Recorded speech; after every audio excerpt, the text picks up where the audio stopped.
അല്പസമയം ദൈവവചന ചിന്തകളിലേക്ക് നമുക്ക് നമ്മുടെ ഹൃദയങ്ങളെ ഏകാഗ്രമാക്കി ശ്രദ്ധയെ തിരിക്കാം. ഇന്നു മുതൽ ഒരു പുതിയ വിഷയമാണ് വെള്ളിയാഴ്ച പകൽവേളകളിൽ നാം പഠിക്കുവാനും ചിന്തിക്കുവാനും കർത്താവിൽ ശരണപ്പെടുന്നത്. എഫെസ്യ ലേഖനം 4-ാം അധ്യായത്തിന്റെ 1-ാം വാക്യം നമ്മുടെ ചിന്തകളുടെ തുടക്കത്തിനായിട്ട് ദൈവസന്നിധിയിൽ വായിക്കുന്നു.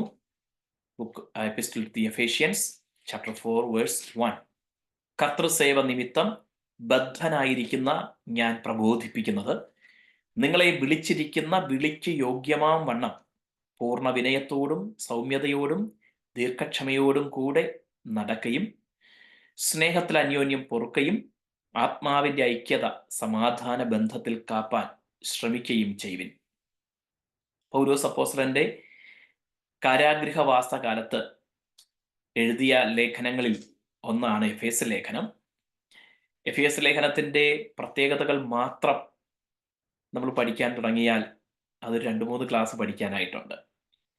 പൗലോസ് അപ്പോസ്തലന്റെ ഏറ്റവും വിലയേറിയ എഴുത്തുകളിൽ ഒന്നായിട്ടാണ് എഫേസ്യ ലേഖനത്തെ കണക്കാക്കുന്നത്.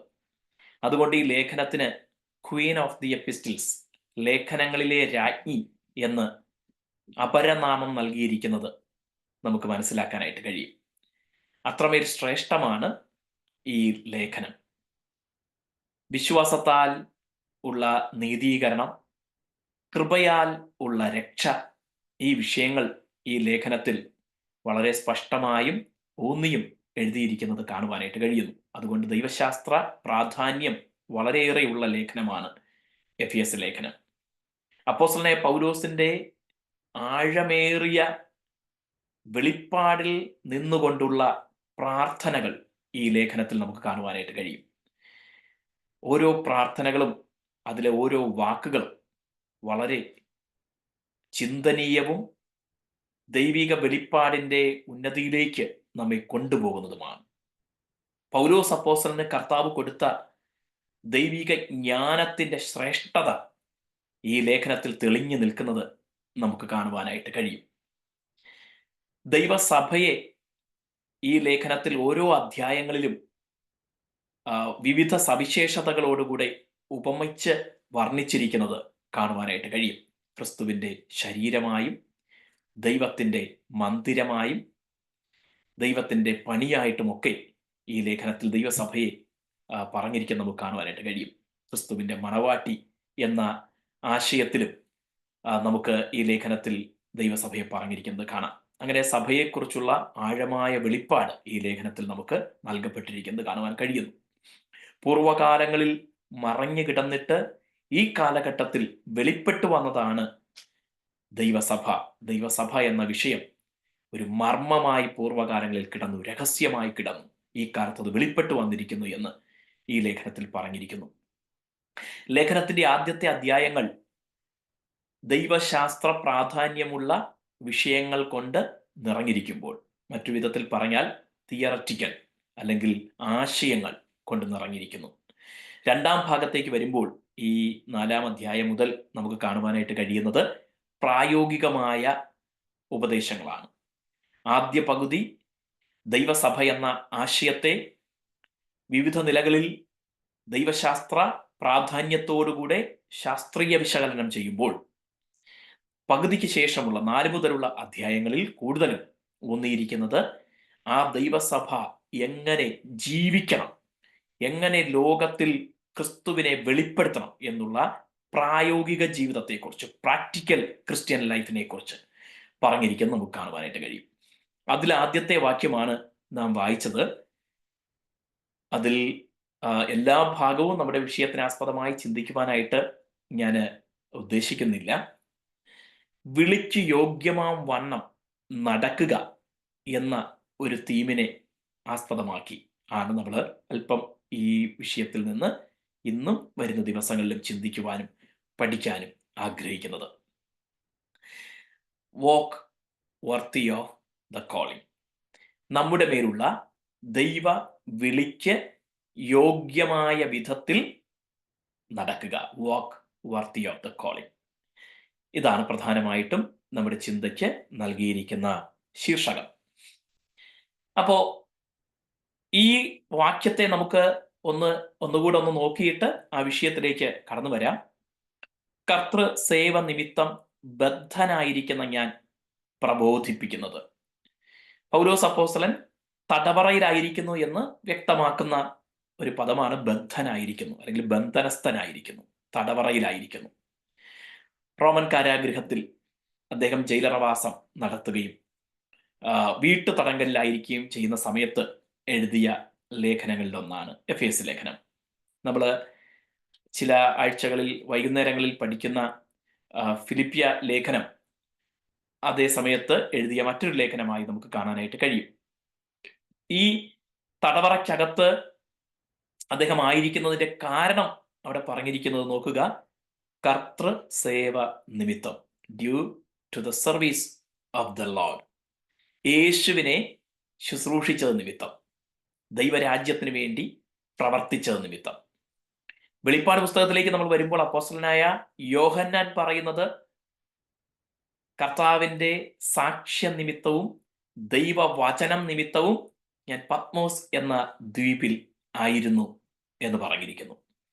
അതും ഒരു ഏകാന്തതയിൽ, ജയിലല്ലെന്നേ ഉള്ളൂ, ഒറ്റപ്പെട്ട, നാടുകടത്തപ്പെട്ട ഒരു ഐലൻഡിൽ, ഒരു ദ്വീപിൽ ആയിരുന്നത് കാണുവാനായിട്ട് കഴിയും. അവിടേക്ക് വെളിപ്പാട് പുസ്തകത്തെക്കുറിച്ചോ അല്ലെങ്കിൽ യോഹന്നാനായിരുന്ന സാഹചര്യത്തെക്കുറിച്ചോ അല്ല ചിന്തിക്കുന്നത് കൊണ്ട് ഞാൻ അവിടേക്ക് വിശദീകരണത്തിലേക്ക് പോകുന്നില്ല. സമാനമായ ഒരു വിഷയത്തെ ഒന്ന് സൂചിപ്പിച്ചെന്നേ ഉള്ളൂ. ഇവിടെ കർത്താവിന്റെ വേല നിമിത്തം ജയിലറയിലായിരിക്കുന്നു. തടവറയിൽ ആയിരിക്കുന്നത് എന്ത് കാരണം കൊണ്ടായാലും ആരും ഇഷ്ടപ്പെടുന്ന കാര്യമല്ല, ആർക്കും സന്തോഷം നൽകുന്ന ഒരു കാര്യമല്ല. നമ്മുടെ പഴയൊരു കവി പാടിയിട്ടുണ്ട്, ബന്ധുര കാഞ്ചന കൂട്ടിലാണെങ്കിലും ബന്ധനം ബന്ധനം തന്നെ പാരിൽ. ബന്ധുവിന്റെ സ്വർണക്കൂടിനുള്ളിലാണ് കിടക്കുന്നതെങ്കിലും ബന്ധനം അത് ബന്ധനം തന്നെയാണ്. Price the Lord. അപ്പോ ഏത് വിധത്തിലുള്ള തടവറയായാലും അത് നിമിത്തമുണ്ടാകുന്ന മാനസിക വിഷമം വലുതാണ്. പല കാരണങ്ങൾ കൊണ്ട് തടവറയിലായിട്ടുള്ളവർ നമുക്ക് കാണാനായിട്ട് കഴിയും. എങ്കിലും യേശുവിന്റെ നാമനിമിത്തം, കർത്താവിന്റെ വേല നിമിത്തം തടവറയിലായത് ഒരു മഹാഭാഗ്യമെന്ന് അപ്പോസ്തലന്മാർ കണ്ടിരുന്നു, ദൈവമക്കൾ കണ്ടിരുന്നു. ഈ കാലഘട്ടത്തിലും പലയിടത്തും നമ്മൾ ഇത്തരത്തിലുള്ള വാർത്തകൾ കേൾക്കുന്നുണ്ട്. ട്രാക്റ്റ് കൊടുത്തതുകൊണ്ട്, സുവിശേഷ പ്രതി കൊടുത്തതുകൊണ്ട്, ഒരു ഗ്രാമത്തിൽ സുവിശേഷം അറിയിച്ചതുകൊണ്ട്, പട്ടണത്തിൽ സുവിശേഷം അറിയിച്ചതുകൊണ്ട്, സ്വന്തം വീട്ടിൽ വച്ച് പ്രാർത്ഥന, ക്രിസ്തീയ കൂട്ടായ്മ നടത്തിയതുകൊണ്ട് ഒക്കെ തടവറയിലാക്കപ്പെടുന്ന വിഷയങ്ങളെക്കുറിച്ച് ദിനം പ്രതി നമ്മൾ കേൾക്കുന്നു. അങ്ങനെയുള്ളവർക്ക് വേണ്ടി നമുക്ക് പ്രാർത്ഥിക്കാം. നമ്മെ കഴിയുന്നത് പോലെ ആ ശുശ്രൂഷകളിലൊക്കെ കൈ താങ്ങാനും കൈ കോർക്കാനും ദൈവം നമ്മയും ബലപ്പെടുത്തുമാറാകട്ടെ. അനാവശ്യമായും അകാരണമായും തെറ്റ് ചെയ്തിട്ടും തടവറയിൽ ആയി പോകുന്നതിനേക്കാൾ എത്രയോ അനുഗ്രഹമാണ് കർത്താവിന്റെ വേല നിമിത്തം തടവറയിലാകുന്നത്. അങ്ങനെ തടവറയിലായ ഒരുപാട് പേരെ ആധുനിക ലോകത്ത് നമുക്ക് കാണുവാനായിട്ട് കഴിയും. തന്റെ ജീവിതത്തിന്റെ ഏറിയ കാലവും തടവറയിൽ കഴിഞ്ഞ ഒരു വ്യക്തിയാണ് റിച്ചാർഡ് വുംബ്രാൻഡ്. യഹൂദ പശ്ചാത്തലമുള്ള ക്രിസ്ത്യാനി ആയിരുന്നു അദ്ദേഹം തടവറയിലായിരിക്കുമ്പോൾ തൻ്റെ ഈ ദീർഘവർഷങ്ങൾ, ഞാൻ പറഞ്ഞതുപോലെ തൻ്റെ ജീവിതത്തിന്റെ ഏറിയ കാലം തടവറയിൽ കഴിയുന്നതുകൊണ്ട്, അതിനാലുള്ള പീഡനങ്ങളും ഉപദ്രവങ്ങളും അനുഭവിച്ചതുകൊണ്ട് അദ്ദേഹത്തെ ജീവിച്ചിരിക്കുമ്പോൾ തന്നെ ലിവിങ് മാർട്ടിയർ, ജീവിക്കുന്ന രക്തസാക്ഷി എന്ന് അപരനാമത്തിൽ വിളിച്ചിരുന്നു. കുറച്ച് വർഷങ്ങൾക്ക് മുൻപാണ് അദ്ദേഹം തൻ്റെ വേല തികച്ച നിത്യതയിലേക്ക് യാത്രയായത്. അദ്ദേഹത്തിന്റെ സാക്ഷ്യവും അനുഭവങ്ങളും ലോകത്തെ ഇന്നും ത്രസിപ്പിക്കുന്ന ഒരു വിഷയമാണ്. അതുപോലെ മറ്റൊരു വ്യക്തിയെ, ദീർഘകാലം ജയിൽവാസം കഴിഞ്ഞ ഈ ആധുനിക കാലഘട്ടത്തിൽ ഏറ്റവും സ്വാധീനം ചെലുത്തിയിട്ടുള്ള മറ്റൊരു വ്യക്തിത്വങ്ങളിൽ ഒരാളാണ് ജോൺ ബനിയൻ. നമ്മൾ അദ്ദേഹത്തെ കുറിച്ച് കേട്ടിട്ടുണ്ടായിരിക്കും. ഒരുപക്ഷെ അദ്ദേഹത്തെക്കുറിച്ച് കേട്ടിട്ടില്ലെങ്കിലും അദ്ദേഹത്തിന്റെ പുസ്തകം നമ്മൾ കേട്ടിട്ടുണ്ടായിരിക്കും. പിൽഗ്രിം പ്രോഗ്രസ്, പരദേശി മോക്ഷയാത്ര എന്ന് മലയാളത്തിൽ തർജ്ജമ ചെയ്തിരിക്കുന്ന വളരെ പ്രസിദ്ധമായ ഗ്രന്ഥം. ബൈബിൾ കഴിഞ്ഞാൽ ലോകത്ത് ഏറ്റവും അധികം അച്ചടിക്കുകയും വിൽക്കുകയും ചെയ്യപ്പെട്ട ഒരു ഗ്രന്ഥമായിട്ട് ജോൺ ബെനിയന്റെ പരദേശി മോക്ഷയാത്ര എന്ന് മലയാളത്തിൽ പരിഭാഷ ചെയ്തിരിക്കുന്ന പിൽഗ്രിം പ്രോഗ്രസ് എന്ന പുസ്തകം സ്ഥാനം പിടിച്ചിട്ടുണ്ട്. അപ്പൊ തന്റെ ജയിലറവാസക്കാലം വെറുതെ കളയാതെ, നിരാശപ്പെട്ടിരിക്കാതെ, യേശുവിനെ അറിയിച്ചത് നിമിത്തം, കർത്താവിന്റെ നാമം നിമിത്തം എന്റെ സ്വാതന്ത്ര്യമെല്ലാം നഷ്ടപ്പെട്ട് ഞാൻ ഈ തടവറയ്ക്കുള്ളിൽ ആയിപ്പോയി എന്ന് പരിതപിച്ച് സമയം പാഴാക്കി നിരാശപ്പെടാതെ അതിനകത്തിരുന്നു എങ്ങനെ ദൈവരാജ്യത്തിന് വേണ്ടി എന്തെങ്കിലും ചെയ്യാൻ കഴിയും എന്ന് പ്രാർത്ഥിക്കുകയും ആഗ്രഹിക്കുകയും ചിന്തിക്കുകയും ചെയ്തതിന്റെ പരിണിത ഫലമാണ് ഈ വിശ്വാസ വീരന്മാരിലൂടെ ഈടുറ്റ കൃതികളും ലോകത്തെ പ്രചോദിപ്പിക്കുന്ന, ദൈവജനത്തെ പ്രചോദിപ്പിക്കുന്ന അനുഭവങ്ങളും പുറത്തു വരാൻ കാരണമായി തീർന്നത്. അതുപോലെ അപ്പോസ്തലനായ പൗലോസ് തടവറയിൽ കഴിയുമ്പോൾ തനിക്ക് നിരന്തരം യാത്രകൾ അതിനു മുൻപുണ്ടായിരുന്നു. പല ഗ്രാമങ്ങളിലും പട്ടണങ്ങളിലും സുവിശേഷം അറിയിച്ചു, സഭകൾ സ്ഥാപിച്ചു, അനേകരെ ക്രിസ്തുവിലേക്ക് നയിച്ചു, പലരെയും സ്നാനപ്പെടുത്തി, പല രോഗികളെയും സൗഖ്യമാക്കി, തന്നിലൂടെ വീര്യപ്രവർത്തികൾ ദൈവം ചെയ്തു, അനേക ശുശ്രൂഷകരെ വാർത്തെടുത്തു, അനേകം യൗവനക്കാരെ അതിനായി പ്രചോദിപ്പിച്ചു, അനേകം ദുരുപദേശകരെ വായടപ്പിച്ചു. അങ്ങനെ ഒരുപാട് ശുശ്രൂഷകൾ നിരന്തരം തുടർമാനമായി ചെയ്തുകൊണ്ടിരുന്ന സ്ഥാനത്ത് നിന്ന് ഇപ്പോൾ ഒരു വീട്ടുതടങ്കലിൽ, തടവറയ്ക്കുള്ളിൽ കഴിയുമ്പോൾ എനിക്കിതൊന്നും ചെയ്യാൻ പറ്റാതെ എല്ലാ സ്വാതന്ത്ര്യവും നഷ്ടപ്പെട്ട് ഞാന് ഒതുങ്ങിപ്പോയല്ലോ എന്ന് കരയുകയും പരിതപിക്കുകയും ചെയ്യുന്നതിന് പകരം അദ്ദേഹം തനിക്ക് ലഭിച്ച പരിമിതമായ സ്വാതന്ത്ര്യവും പരിമിതമായ സാഹചര്യവും ഉപയോഗിച്ചുകൊണ്ട് സാക്ഷ്യം പറയാൻ ആരംഭിച്ചു. തനിക്ക് കാവൽ നിൽക്കുന്ന പടയാളികളോട് യേശുവിനെ കുറിച്ച്, ക്രിസ്തുവിന്റെ സ്നേഹത്തെക്കുറിച്ച് സംസാരിക്കാൻ ആരംഭിച്ചു. അനുവദനീയമായ സമയത്ത് അനുവദിക്കപ്പെട്ടിരുന്ന സന്ദർശകർ കടന്നു വരുമ്പോൾ അവരോട് വിശ്വാസത്താലുള്ള നീതീകരണത്തെക്കുറിച്ച് പഠിപ്പിക്കാനും ഉറപ്പിക്കാനും അവരിലൂടെ മറ്റുള്ളവരിലേക്ക് ആ സന്ദേശം എത്തിക്കാനും അദ്ദേഹം ആ സമയം പ്രയോജനപ്പെടുത്തി. തൻ്റെ അടുക്കൽ വ്യക്തതയ്ക്ക് വേണ്ടിയും തർക്കത്തിന് വേണ്ടിയും ഒക്കെ വന്ന യഹൂദന്മാരുൾപ്പെടുന്നവരോട് യേശുവിനെ കുറിച്ച് അദ്ദേഹം സാക്ഷിച്ചു. ഒടുവിൽ കൈസരുടെ അരമനയിലുള്ളവർ പോലും ചിലർ വിശ്വാസത്തിലേക്ക് വരുവാൻ തക്കവണ്ണം ആ തന്റെ ശുശ്രൂഷ മുഖാന്തരമായി തീർന്നു. കൂടാതെയാണ് തനിക്ക് ലഭിച്ച ആ പരിമിതമായ സാഹചര്യത്തിൽ ഈ ലേഖനങ്ങൾ അദ്ദേഹം എഴുതി കൊടുത്തു വിടാൻ പറ്റുന്നവരുടെ കയ്യിൽ കൊടുത്തുവിട്ട് ദേശങ്ങളിലും സഭകളിലും എത്തിച്ച് അത് ഇന്ന് ഈ സമയം ദൈവവചനം കേൾക്കുന്ന നമുക്കും 2000 വർഷങ്ങൾ പിന്നിട്ടിട്ടും പ്രയോജനമായി തീരത്തക്ക വിധത്തിൽ ദൈവത്താൽ ഉപയോഗിക്കപ്പെടാനിടയായത്. നമുക്ക് നമ്മുടെ പരിമിതികളെയും സാഹചര്യങ്ങളെയും കുറ്റപ്പെടുത്തിയിരിക്കാനാണെങ്കിൽ ഒരുപാട് കാര്യങ്ങൾ പറയാൻ കാണും. എൻ്റെ പ്രായം, അറിവ്, സമയം, ജോലി, കുടുംബം, പശ്ചാത്തലം, ഭാഷാ പരിമിതി എന്ന് വേണ്ട ഇങ്ങനെ ഒരുപാട് കുറ്റങ്ങൾ, ഒരുപാട് കുറവുകൾ, ഒരുപാട് പരിമിതികൾ നമ്മുടെ സാഹചര്യത്തെക്കുറിച്ചും ചുറ്റുമുള്ളവരെക്കുറിച്ചും ഒക്കെ നമുക്ക് പറയാനായിട്ട് കാണും. എന്നാൽ അതെല്ലാം മാറ്റിവെച്ചിട്ട് അതിൻ്റെ മറുവശം ഒന്ന് ചിന്തിക്കാൻ തുടങ്ങിയാൽ ഇന്നും കർത്താവിന്റെ നാമമഹത്വത്തിന് വേണ്ടി പ്രയോജനപ്പെടാനുള്ള ലിമിറ്റ്ലെസ് പോസിബിലിറ്റീസ്, അനന്തമായ സാധ്യതകൾ നമ്മുടെ മുന്നിൽ കർത്താവ് തുറന്നു വെച്ചിട്ടുണ്ട്. ചിന്തിക്കാനും പ്രാർത്ഥിക്കാനും ആഗ്രഹിക്കാനും ദൈവകൃപയിൽ ഭരമേൽപ്പിക്കാനും പരിശുദ്ധാത്മാവിനാൽ നിയന്ത്രിക്കപ്പെട്ട് നയിക്കപ്പെടാനും നമ്മെ ഏൽപ്പിച്ചു കൊടുക്കാമെങ്കിൽ ദൈവം നമ്മെ അതിശക്തമായി ഉപയോഗിക്കുമെന്നതിന് സംശയം വേണ്ട. നാം ആര് എന്നുള്ള പശ്ചാത്തലം ഒന്നും ദൈവത്തിന് വിഷയമല്ല. കർത്താവിന് നമ്മെ ഉപയോഗിക്കാനായിട്ട് കഴിയും.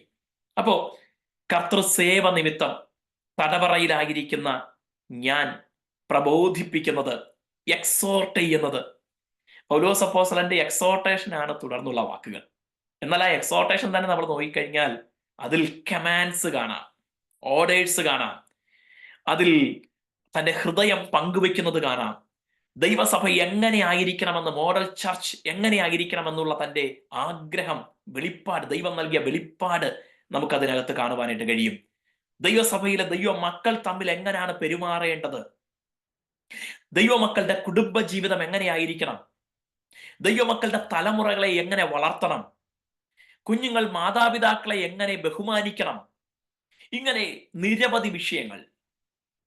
ക്രിസ്ത്യൻ കൾച്ചർ ചർച്ച് കൾച്ചർ, സഭയുടെ സംസ്കാരം, സഭയുടെ സ്വഭാവം എന്തായിരിക്കണമെന്ന് പൗലോസ് അപ്പോസ്തലന്റെ തുടർന്നുള്ള വാക്കുകളിൽ വ്യക്തമായി പ്രായോഗിക ക്രിസ്തീയ ജീവിതത്തെക്കുറിച്ച് പറഞ്ഞിരിക്കുന്നത് നമുക്ക് കാണുവാനായിട്ട് കഴിയുന്നു. ഹല്ലേലൂയ. അതിനൊരു ആമുഖം എന്ന നിലയ്ക്കാണ് പറയുന്നത്, നിങ്ങളെ വിളിച്ചിരിക്കുന്ന വിളിക്ക് യോഗ്യമാം വണ്ണം നടക്കുവിൻ. നിങ്ങളെ വിളിച്ചിരിക്കുന്ന വിളിക്ക് യോഗ്യമാം വണ്ണം നടക്കുവിൻ.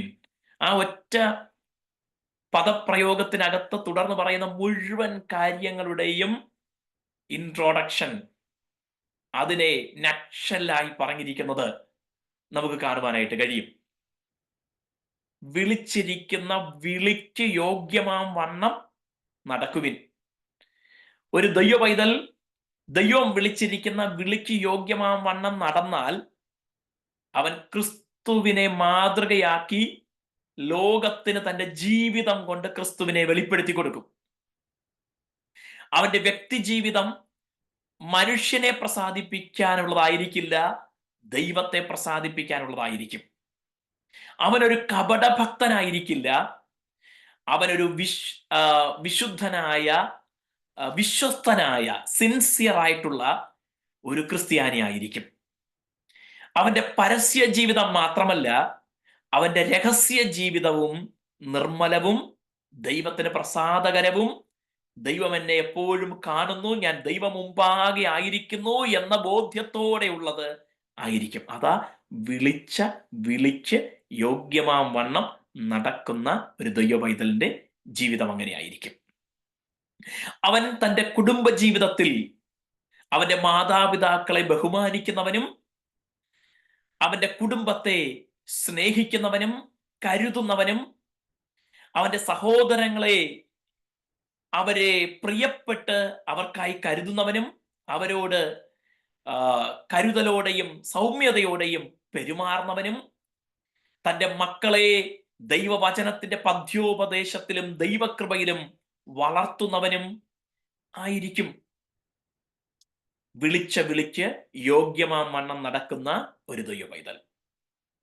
അവൻ താനായിരിക്കുന്ന കൂട്ടായ്മയിൽ, ദൈവസഭയിൽ ഇവിടെ പറഞ്ഞിരിക്കുന്നത് പോലെ സൗമ്യതയോടെ, പൂർണ്ണ വിനയത്തോടെ, ദീർഘക്ഷമയോടെ, സ്നേഹത്തിൽ അന്യോന്യം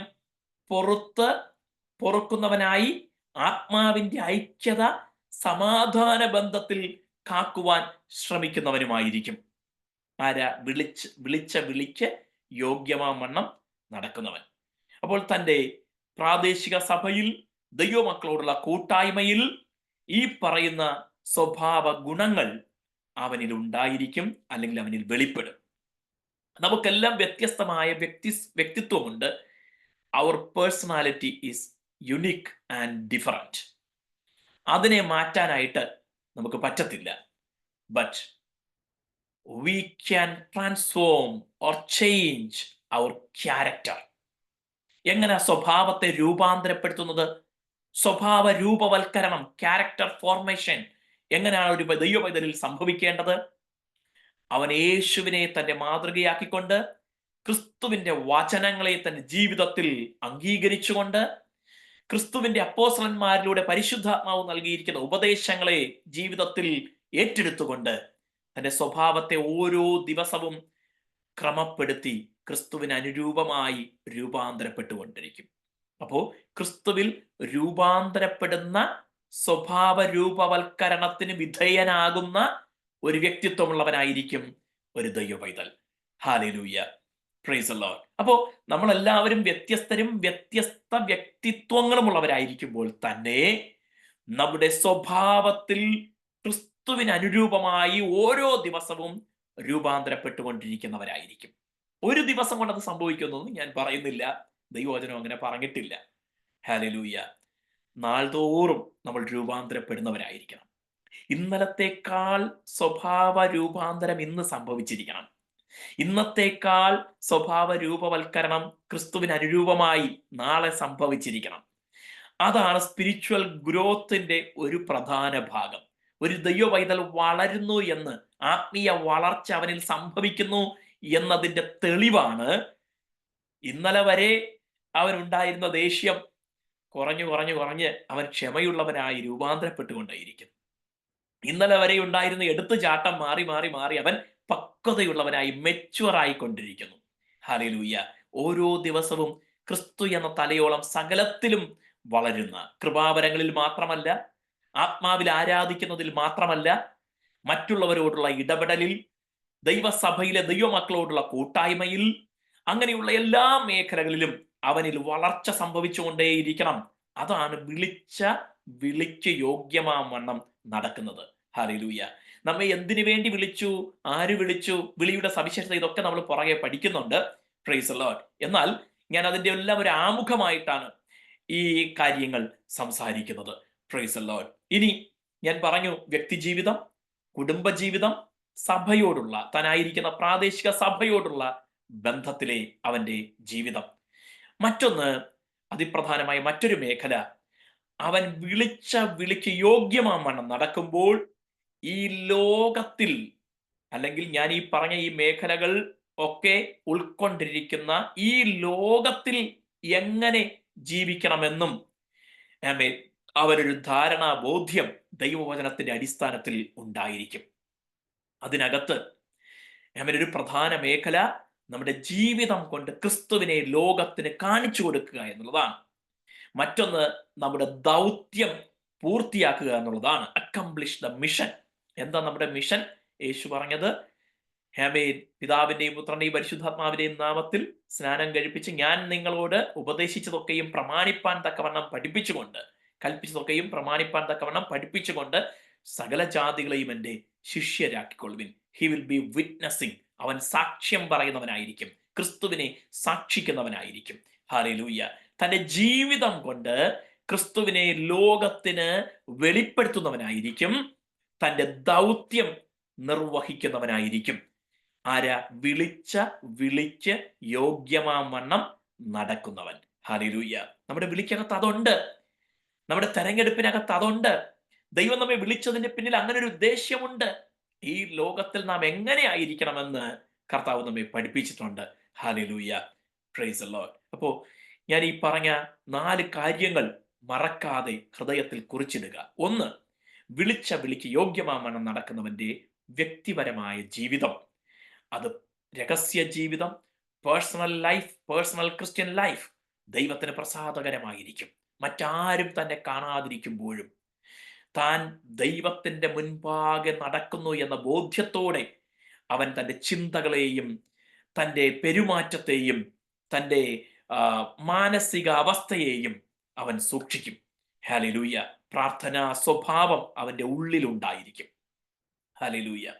ഇനി അവന്റെ കുടുംബജീവിതം, അത് ഞാൻ പറഞ്ഞതുപോലെ വിളിച്ച ദൈവത്തിന് തൻ്റെ കുടുംബജീവിതത്തെക്കുറിച്ച് തൻ്റെ ഭവനത്തിൽ മാതാപിതാക്കളോട്, സഹോദരങ്ങളോട്, ഭാര്യയോട് അല്ലെങ്കിൽ ഭർത്താവിനോട്, മക്കളോട് എങ്ങനെ പെരുമാറണം എന്നുള്ളത് ഈ വിളിക്കകത്ത് ഒരു ക്രിസ്ത്യൻ കൾച്ചർ, ക്രിസ്തീയ സംസ്കാരം അതിനകത്ത് അടങ്ങിയിട്ടുണ്ട്. തൻ്റെ കുടുംബ ജീവിതത്തിൽ അവൻ വിളിക്ക് യോഗ്യമാവണ്ണം നടക്കുന്നവനായിരിക്കും. 3, താനായിരിക്കുന്ന പ്രാദേശിക സഭയിൽ അവൻ വിശ്വസ്തനും തൻ്റെ കൂട്ടു സഹോദരങ്ങളോട് ഇവിടെ പറഞ്ഞതുപോലെ സൗമ്യതയോടെ, ദീർഘക്ഷമയോടെ, പൂർണ്ണ വിനയത്തോടെ, അന്യോന്യം പൊറുക്കുന്നവനായി, സമാധാന ബന്ധം കാത്തു സൂക്ഷിക്കുന്നവനായി അവൻ വർത്തിക്കും. അവൻ ആ സഭയിൽ പെരുമാറും. ഹല്ലേലൂയ. 4, താനായിരിക്കുന്ന ഈ ലോകത്തിൽ അവൻ ക്രിസ്തുവിൻ്റെ ഒരു പത്രമായി, ക്രിസ്തുവിനെ തൻ്റെ ജീവിതം കൊണ്ട് വെളിപ്പെടുത്തുന്നവനായി. അപ്പോൾ തന്നെ തൻ്റെ മേലുള്ള മിഷൻ, സാക്ഷിക്കുക, ക്രിസ്തുവിനെ അറിയിക്കുക എന്നുള്ള ദൗത്യം വിവിധ നിലകളിൽ അത് നിവർത്തിക്കുന്നവനായിരിക്കും. എല്ലാവരും ഒരേ രീതിയിൽ സുവിശേഷീകരണത്തിൽ പങ്കാളിയാകും എന്നല്ല പറയുന്നത്. ചിലർക്ക് കർത്താവ് കൊടുത്തിരിക്കുന്നത് പരസ്യമായി പ്രസംഗിക്കാനായിരിക്കും, ചിലർക്ക് സുവിശേഷ പ്രതി കൊടുക്കാനായിരിക്കും, ചിലർക്ക് അവരുടെ ജോലി സ്ഥലത്ത് ചിലരെ ആശ്വസിപ്പിച്ച് അതിലൂടെ ക്രിസ്തുവിനെ വെളിപ്പെടുത്തുവാനായിരിക്കും. നമ്മെ ഏൽപ്പിച്ച ദൗത്യത്തെ തിരിച്ചറിയുക, അത് അക്കംപ്ലിഷ് ചെയ്യുക, ഏത് വിധത്തിലും ക്രിസ്തുവിനെ സാക്ഷിക്കുക.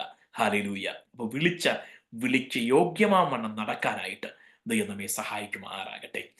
ഈ വിഷയത്തിന്റെ വിളിക്ക് യോഗ്യമാവണ്ണം നടക്കുക എന്ന വിഷയത്തിന്റെ അടുത്ത ഭാഗങ്ങൾ ഈ വിളിയുടെ സവിശേഷതകൾ അങ്ങനെയുള്ള കാര്യങ്ങൾ വരുന്ന ആഴ്ചയിൽ കർത്താവിന്റെ വരവ് താമസിച്ചാൽ നമുക്ക് തുടർമാനമായി ചിന്തിക്കാം.